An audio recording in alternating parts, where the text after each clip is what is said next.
रात में 12 बज रहे हैं और अयोध्या की नगरी में हम और हमारे गुरु जी घूम रहे हैं। ढाबे पे खाना खाने के लिए बैठे हैं। मस्त मक्खन से रोटी में लगवा के और दाल फ्राई करके हम दोनों गुरु और चेला खाना खाने जा रहे हैं। कुछ चेला लोग इधर उधर घूम रहे हैं, अभी आएंगे। गुरु जी कुछ बोलिए। जय श्री राम। आज हम लोग अपने मनोज जी के साथ, जो हमारे प्रिय शिष्य हैं, इनके साथ हम लोग बैठे हैं।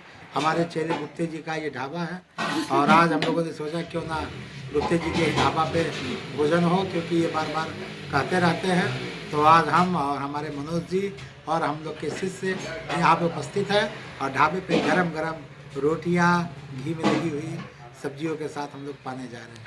और देखिए गुप्ता जी अपना बना रहे हैं और ये देखिए 2 चेला और आ गए हैं। चेला राम,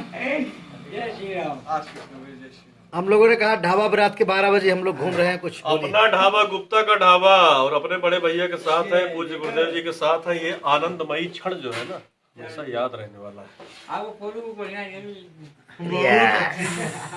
भैया की दादा के साथ, भैया हर हर महादेव। भैया की दादा के साथ ले ले। हाँ? बेटे दादा के साथ है। दादा दादा ही बढ़िया खाना खिए हो, बढ़िया ना? वाह वाह वाह वाह। जय श्री राम, जय श्री राम, जय श्री राम।